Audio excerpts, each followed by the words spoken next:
Namaste everyone. A very warm welcome to all of you in this live meditation session with me, Dhyan. We are meditating on 112 meditation techniques of Vigyan, Bhairav, Tantra. Tantra is a journey of liberation of energies. The energies that belong to you. One such energy is the Kundalini energy. The energy, the source of infinite energy that belongs to you, that remains dormant within you. All throughout your life, you do not need this Kundalini energy for your daily activities, for the worldly activities. But Tantra, Yoga, and many other wisdom traditions have aimed at raising and liberating this Kundalini energy. One of the meditators is asking a question related to Kundalini energy. Let us listen to that question, contemplate on it before we sit in silence, before we sit in meditation.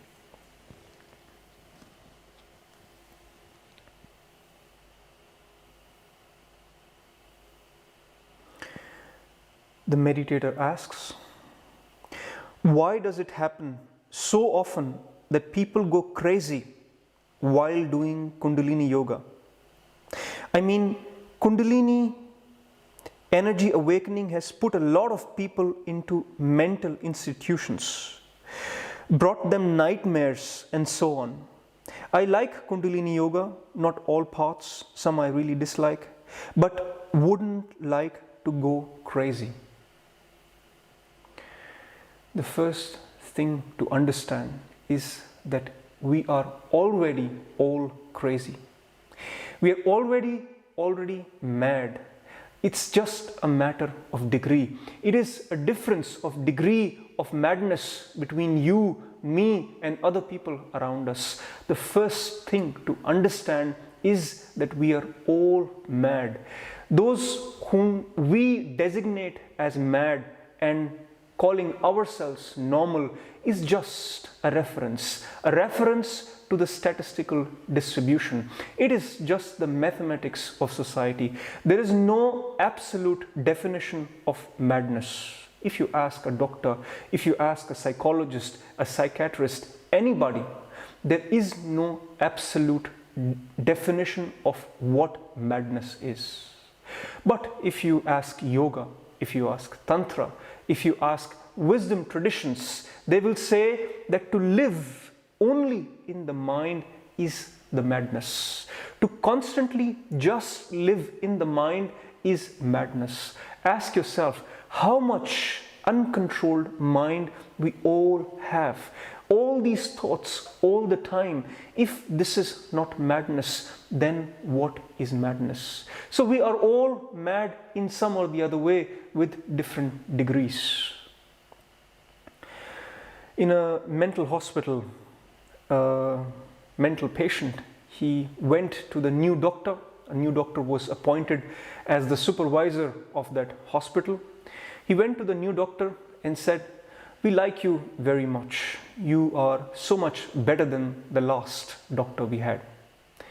The doctor was very pleased to hear that. His ego was also boosted. He asked the patient, "So why do you like me so much?" The patient said, "You are so much like us. You are almost like one of us. That's why we like you." So there's not much difference between people who are so-called mad and people who are not mad in the ways we have lived, in the ways we are living in the current times. We have been living in the mind all this time. And the effort of yoga, the effort of Tantra, of any other wisdom tradition is to bring you back out of the mind, to take the driving seat of the mind. Mind is not the driver. The driver is the heart. The owner is your soul, but somehow the soul is dead. The heart is imprisoned and the mind is in the driving seat, driving you crazy here and there already. So that is first thing to be understood. Second, you say, People go crazy while doing Kundalini yoga. Kundalini energy awakening has put a lot of people into mental institutions, brought them nightmares. Why is this happening?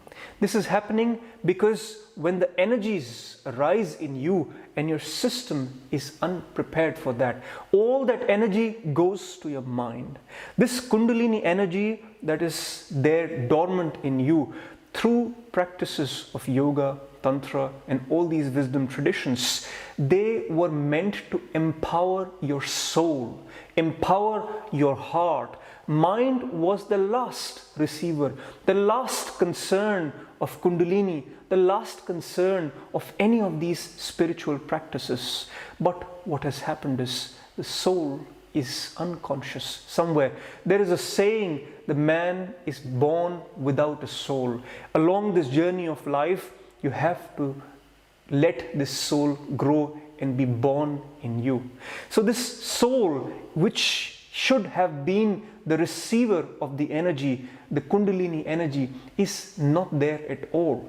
The heart, which should have been the second receiver of the Kundalini energy, is also somewhat imprisoned. And you are living so much in the mind. The current energies that you receive from your environment, from your food, from all your ideas, they are already driving you crazy. They're already driving your mind crazy because your mind is put at the driving seat of your life. Therefore, in any kind of awakening, in any kind of energy awakening, it does not matter whether it's Kundalini or any other form. The moment you have rise of energy in you and your system is not prepared, your soul is not there, your heart is imprisoned, your mind will go crazy. And this is what is happening with those people who go unprepared into raising Kundalini. And my effort through these sessions, all throughout these times, these sessions have been happening for more than a year. I've been teaching for several years, knowing very well to prepare each one of you, first of all, with the awakening of the soul first, with the soul rising first in you, with your heart becoming active and alive first. Before the energy reaches to your mind, your soul and your heart needs to be nourished. Through these discourses, through the wisdom of life, through going through these contemplations, introspections, raising once again your soul as the owner of your life, the heart as the driver of your life, and mind just as a utilitarian instrument that you have, that your heart has, that your soul has, to be used when there is a need and not to be used to put at rest when there is no need. But you can see the current state of all of us, how we live. Therefore, the Kundalini energy is creating all these problems which you are describing. You say you would not like to go crazy. If you would not like to go crazy, forget about Kundalini awakening. Work on your soul, work on your heart by moving into silence, by moving into awareness. That awareness, that awakening of your soul, that releasing of your heart from the imprisonment of the mind, when these are empowered in your life, the rest follows on its own.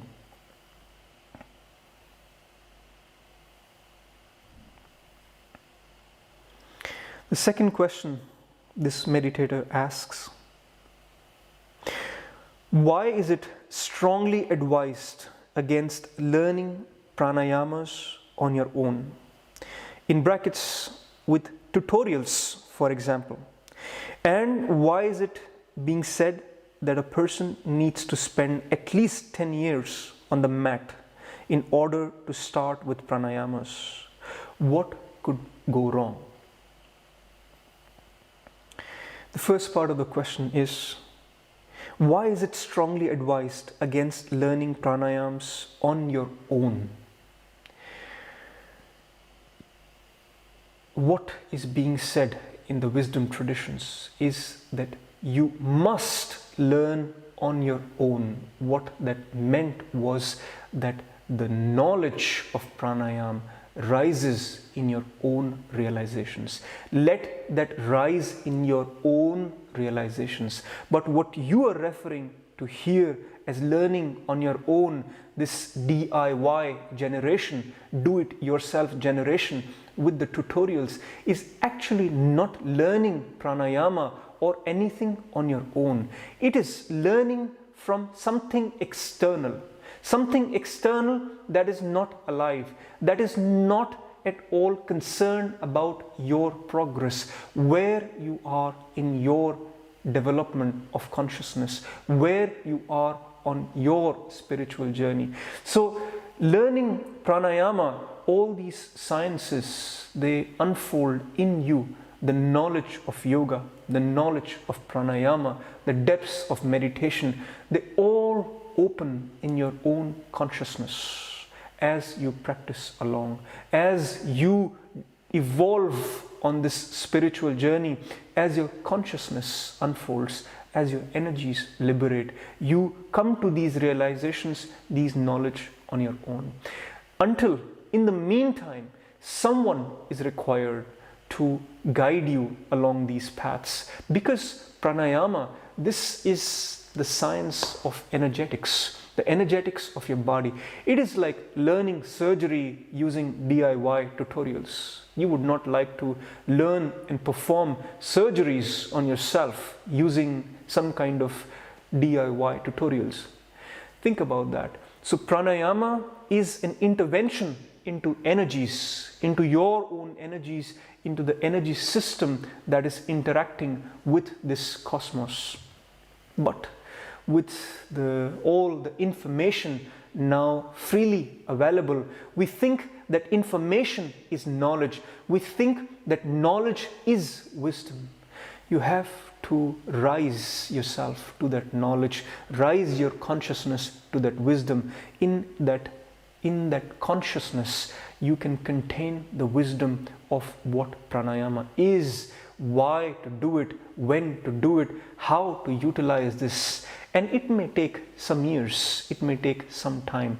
When this was advised to you that you must wait until 10 years, this 10 years is not a variable of time. It is a variable of the development of your awareness. If your awareness is expanded, is developed already in a few days, in a few months, you don't need to wait 10 years. It is just a way to say that wait until your awareness is developed enough, until your consciousness is expanded enough to see, to realize this science of the energetics of your body, of your subtle bodies, the science of pranayama. You come upon it on your own, in your own realizations, in your own spontaneities. What can help is someone who is a teacher, a guru, a master, someone who can guide you as this knowledge is shaping and emerging in you. Not that this knowledge is coming from somebody else. The knowledge is rising in you, and the master is only helping you to shape that. But in today's times, we call this old-fashioned, and we are having connotations of a spiritual master with someone who is controlling, with someone who has authority, and so on. See, the role of a master is to allow your energies, allow your consciousness, allow your wisdom to rise in you in the ways that are correct for you, in a very personalized way, creating situations, creating scenarios for it to happen and not forcing it on you. Therefore, you need time, therefore you need practice for having your awareness to expand, to contain these knowledges. One more comment on this. In the West, today, breathwork is very, very popular. At every corner, at every yoga studio, there is breathwork being done, being taught, and being practiced. Nothing wrong with that. It is also an adaptation, an interpretation of pranayama. But once again, the same rules apply. To really work with your breath, to really work with your energies, you must have your awareness expanded to understand what you're doing. Otherwise, you are just doing something without knowing how it actually works, without knowing where this can lead you. So many meditators, they write to me that we cannot even breathe normally, naturally. As soon as we bring our awareness to our breath during meditation, suddenly we realize that we cannot even breathe normally. This is what has happened to our breath, and those who are practicing breath work, those who are practicing pranayama without a proper guidance, without someone knowing what he's doing, what she's doing, seeing, observing you and guiding you through your personalized journey, you are treading in dangerous waters with touching your energy system through pranayama, through breath work. Having said that, there is always the right way to go about it. Learn from a teacher, learn from a guru, from a master, anyone that has the access to you, to see through you, to guide you in a very personalized way for pranayama, meditation, yoga, and all these practices that go beyond just some physical postures. Let us take this moment to sit in silence, to meditate over these energies that are there in us, the subtle energies that are there in us, bring them in our awareness as we proceed on the journey of Vigyan Bhairav Tantra. Please close your eyes and take a posture that is comfortable for you.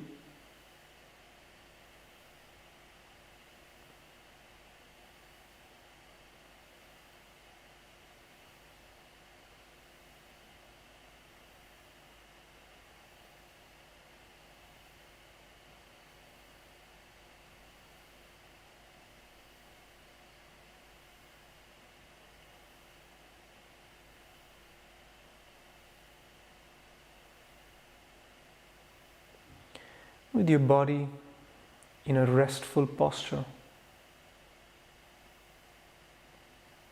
rested yet alert, with your head, neck, and back aligned.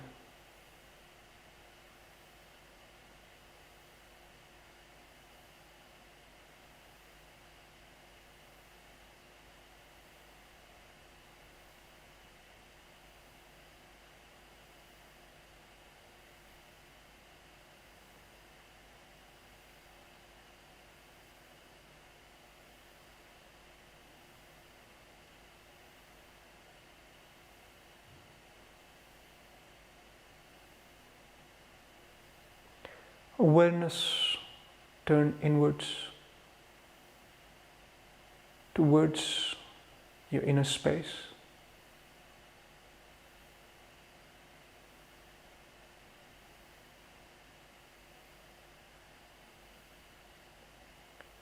Your breath flowing naturally.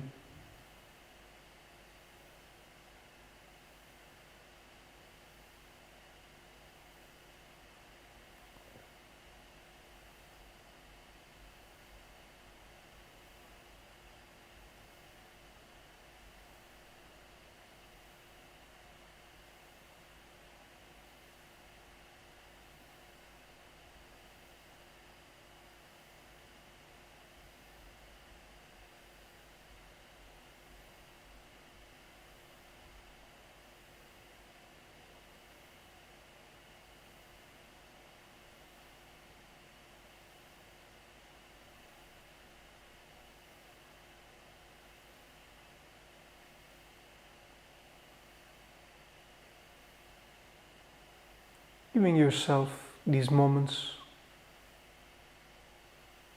for your awareness to turn inwards, for from all directions.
As you settle your body, your mind,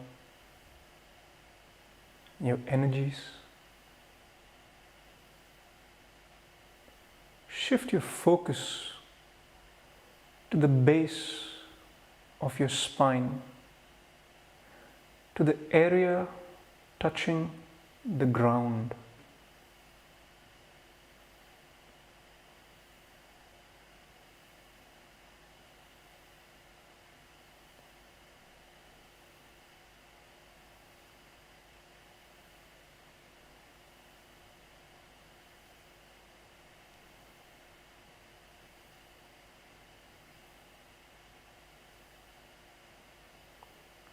Your focus, attention at the base of your spine.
Your body at rest,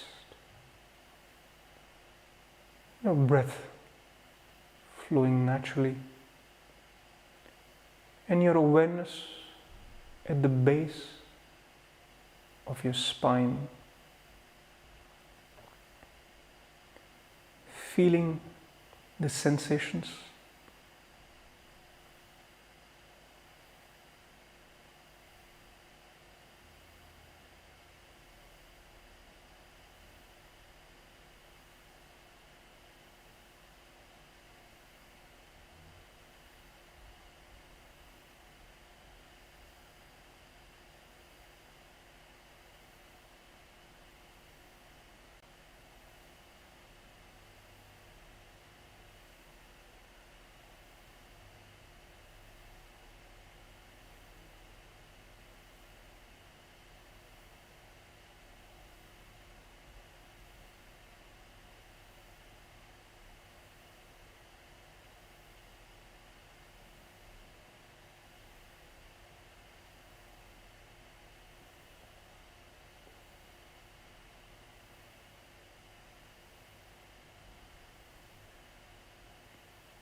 Feeling the energy pulsations.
not trying to change anything or force anything.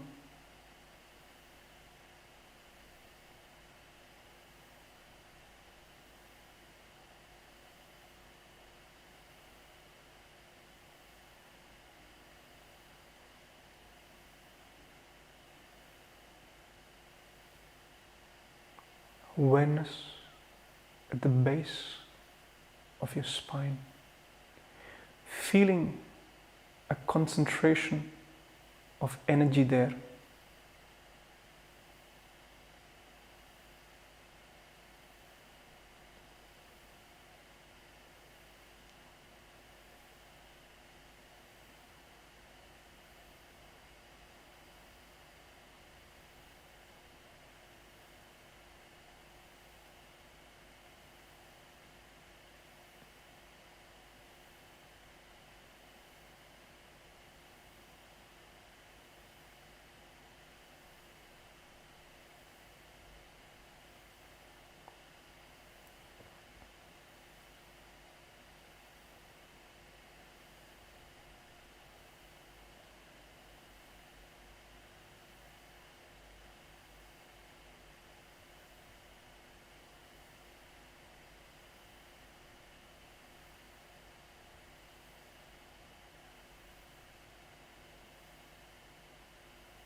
And visualize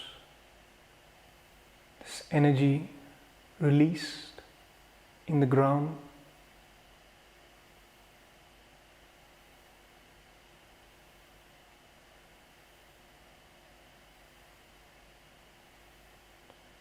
Giving you stability,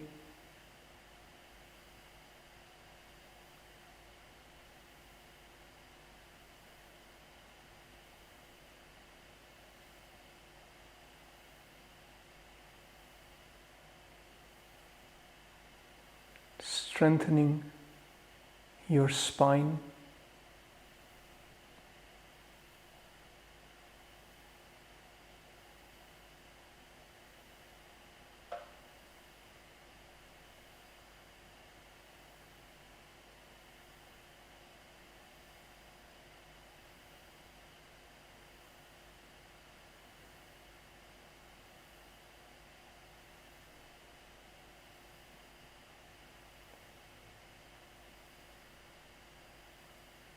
and the silence arises.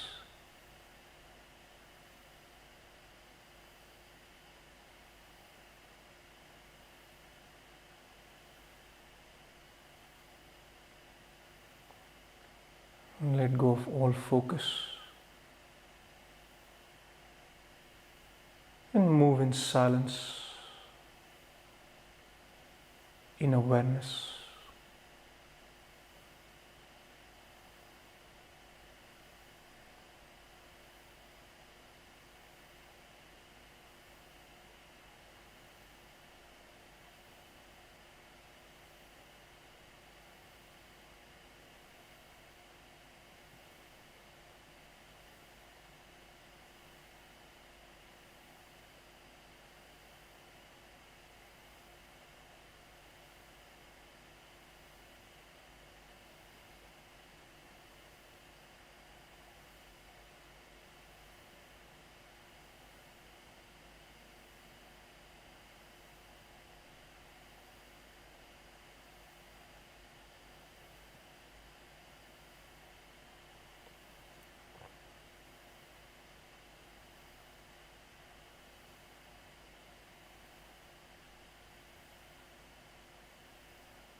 your body still,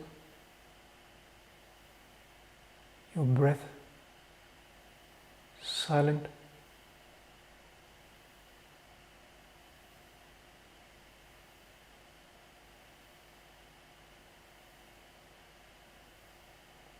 And your awareness,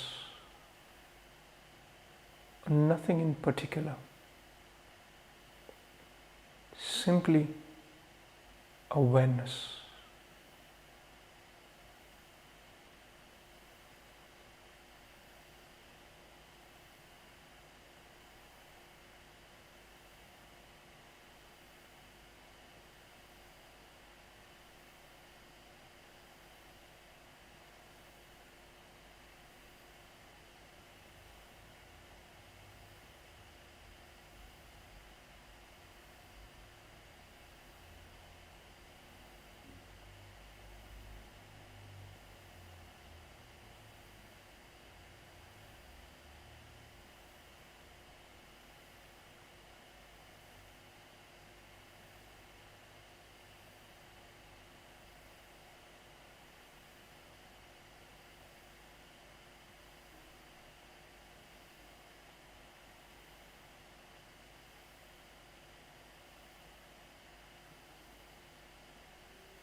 Maintaining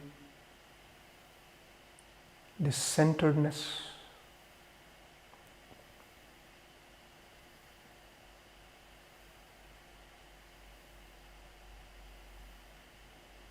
this silence,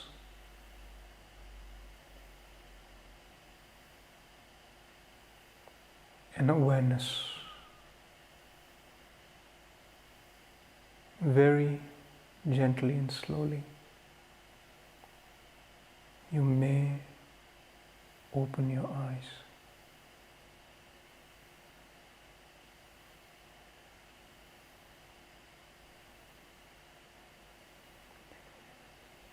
And as you proceed in your day, in your life, remember that the source of all knowledge is within you. All that has to be done is to be aware of, is to let our consciousness expand, let our energies liberate.